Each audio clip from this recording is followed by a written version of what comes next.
Marvel's Echo is the first mature-rated MCU-produced show, and I also found it to be the first thing that I wanted to watch as it came out from the MCU in quite some time. Superhero fatigue is a little bit real, even for big fans like me, in a time where it seems like every other project or so is pretty middle of the road. I was excited by, one, the mature rating, showing that the MCU is truly trying to branch out into different kinds of entertainment, as well as the return of Charlie Cox's Daredevil and Vincent D'Onofrio as the Kingpin. I will say, the first episode is the only appearance of Charlie Cox as Daredevil, and it's not really much of a character moment for him as it is propelling the story of Echo, as it should be in her own show, but just wanted to give that heads up. But don't let that dissuade you from checking out this show. It does some really interesting things with Echo's character, her family dynamics. It makes the world that she lives in feel very real and inhabited, as her relationship with her family members is messy and complicated, as is her relationship with Wilson Fisk, the Kingpin. I think their dynamic is the strongest part of the show and worth watching alone for that. But also the way that Echo's comic book powers are explained and shown in the show is very interesting, as well as her name, Echo, is referring to the fact that she has the ability to tap into ancestral skills and knowledge. So at the beginning of each episode, we see one of her ancestors and the kinds of skills that she's able to tap into. So there's one, the beginning of the third episode is really fun and cool, where it's shot like an old silent movie western, framing in the black and white, the text for the dialogue coming up on screen. Also an interesting choice in the show about a main character who is deaf. We see this one ancestor of hers who is a Wild West gunslinging marksman. Loved that intro to the episode, as well as an athlete, a strategist. Hijack. Her powers and the source for them is very interesting. So her powers and the source of them is very interesting and is used well in the finale. I won't go into too many spoilers about things, but I do want to say that don't believe the hate that is coming online from it.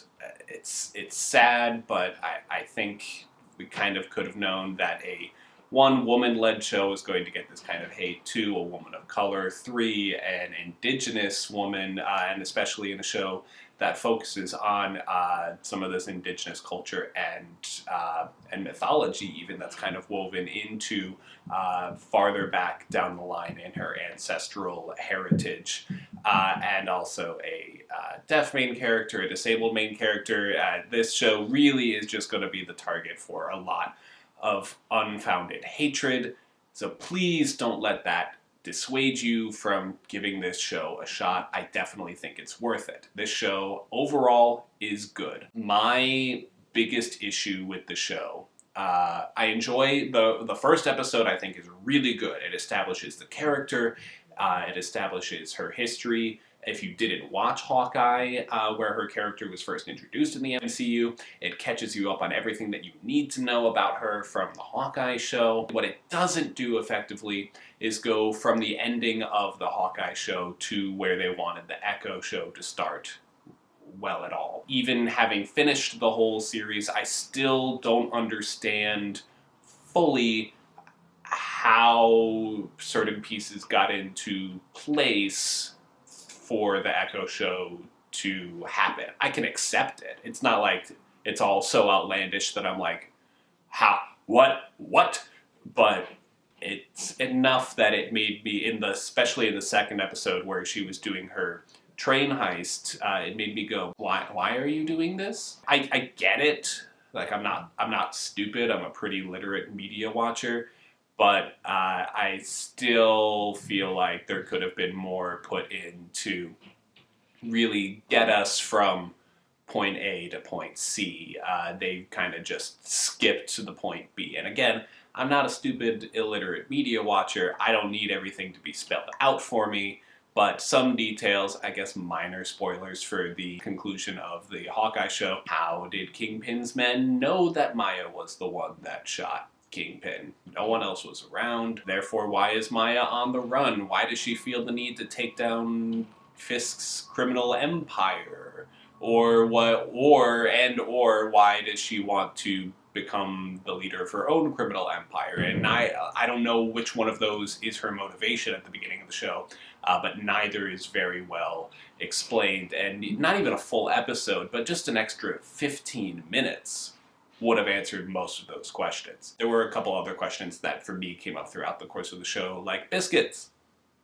Who is he? He wasn't in the beginning flashbacks, I don't think. I still don't know how he's part of the family, I understand that, but I'm not sure how he's related to the family and why he's just willing to go along with all of this craziness that Maya puts him through, especially in the second episode. I also feel like for the cousin character for Maya, who Maya in childhood was like, no, you're like a sister to me, and I get that. They grew up next to each other up until the age of however old Maya was when her and her dad moved away after her mother died, and then they, fell out of touch, distance. Sure, I get that, but the cousin's entire motivation, I mean, won't even call it motivation. The only thing her character is there for is to go, I am devastated that Maya never came back into my life. And it's like, yeah, no, that would be sad, but also it's been 20 years. You got nothing else going on?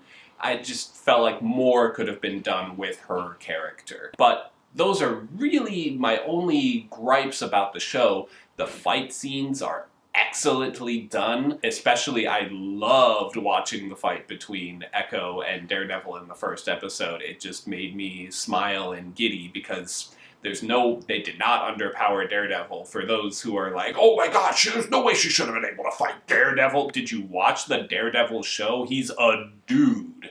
He's a dude in a costume who gets beat up bad a lot in his own show, and she does not beat him up bad. She is just a skilled fighter. Well, how did she get to be so skilled? Dude, the Kingpin himself was her father figure. He had her trained to fight. Not even to mention the fact that her power that she didn't know how to fully tap into at the time, but still her built-in power is to be able to draw on ancestral knowledge. You're saying that thousands of years of fighting history and also training from the Kingpin being your father figure isn't enough to be able to fight Daredevil for an extended sequence and still lose, by the way. She still lost that fight.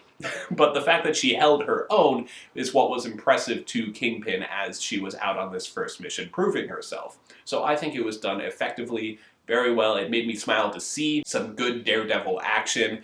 There was one cut that I was like, you're trying to make it look like this is a continuous shot, but it's super obvious that it gets cut as soon as you cross in front of this pole. But again, nitpicking, whatever. This show was a lot of fun to watch. The action was excellently done. The story was compelling. The characters were compelling. Especially, we gotta talk about the relationship between Echo and the Kingpin.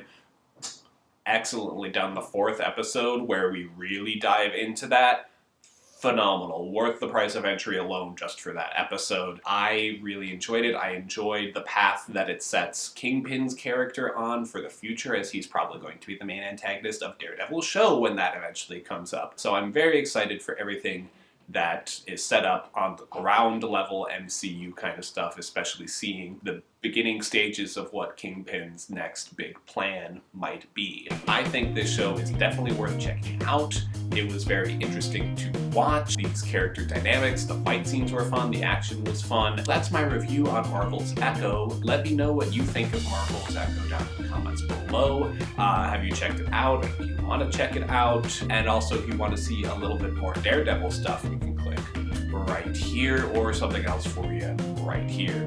Thank you so much for watching, and have a good day.